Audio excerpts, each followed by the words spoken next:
फैसला लिया गया है हमारी मिडिल क्लासेस के लिए और यूथ के लिए अपॉर्चुनिटीज बढ़ाना। एक नई स्कीम अप्रूव हुई है, फुल्ली सेंट्रल स्कीम है, Pradhanmantri Vidya Lakshmi scheme. This scheme basically empowers the youth and middle class. कोई भी छात्र, कोई भी स्टूडेंट जिसको अच्छी यूनिवर्सिटी में, अच्छे एजुकेशनल इंस्टीट्यूशन में एडमिशन मिला हो, वो वंचित न रहे just because of financial constraints.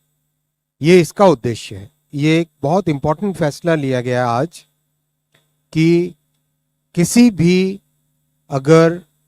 बच्चे को, किसी भी यंग स्टूडेंट को अगर क्वालिटी हायर एजुकेशन इंस्टीट्यूशन में एडमिशन मिलता है और उसे फाइनेंसेस की ज़रूरत है, तो पीएम विद्या लक्ष्मी के अंतर्गत एक बहुत सिंपल ट्रांसपेरेंट मेथड से कोलैटरल फ्री, गारंटर फ्री और 8 लाख से कम इनकम की फैमिली है अगर, तो उनको एक अच्छे इंटरेस्ट सबवेंशन के साथ 10 लाख रुपए तक का लोन बहुत ही कन्वीनियंट तरीके से मिलेगा।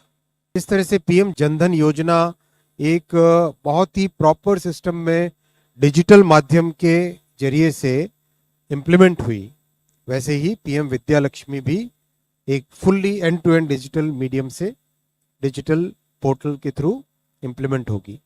एब्सोल्युटली हैसल फ्री एप्लीकेशन बनेगी। शायद 2-1 पन्ने का बहुत सिंपल सा फॉर्मेट होगा और वेरिफिकेशंस हम जानते ही ऑलरेडी डिजी लॉकर और बहुत सारी व्यवस्थाएं बन चुकी हैं और कई सारे स्टेट के education boards already digi locker के साथ जुड़ चुके हैं।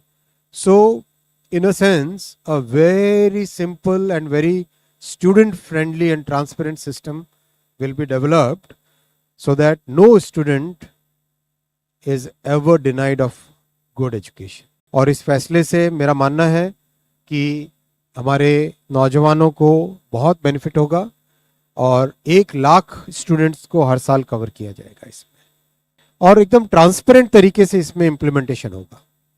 हर साल डिपार्टमेंट ऑफ हायर एजुकेशन एक लिस्ट बनाएंगे जो हाई क्वालिटी इंस्टीट्यूशंस हैं उनकी, और उसका क्राइटेरिया भी एकदम क्लियरली डिफाइंड है।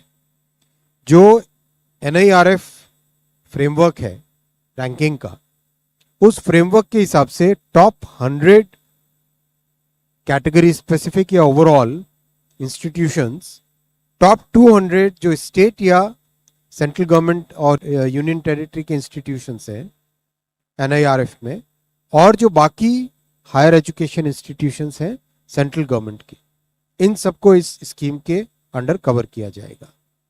लोन एप्लीकेशंस बहुत ही क्लियर एक ट्रांसपेरेंट मेथड से होगी। जिन फैमिलीज की इनकम 8 लाख से कम है उन फैमिलीज को इसमें एलिजिबिलिटी मिलेगी और करीब 1 लाख स्टूडेंट्स को कवर किया जाएगा और 7.5 लाख का क्रेडिट गारंटी रहेगा। विच मीन्स मान लो कोई बैंक अगर इस लोन को असेस करता है एप्लीकेशन को, तो उस एप्लीकेशन में प्रैक्टिकली वो 7.5 लाख को तो गारंटीड लोन मानेगा, क्रेडिट गारंटी है, तो उसकी कॉस्ट कम हो गई, 3% का सबवेंशन हो गया। सो नेट 2.5 लाख रुपए की कॉस्ट लगाएगा बैंक, तो ओवरऑल जो कॉस्ट रहेगी बैंक के लिए, यानी स्टूडेंट के लिए क्रेडिट की जो कॉस्ट रहेगी, that will be significantly reduce. इसकी पूरी मॉडलिंग की गई है और मॉडलिंग के बाद में निकला है कि this is a very very attractive terms and conditions. तो ये एक बहुत ही महत्वपूर्ण फैसला आज लिया गया है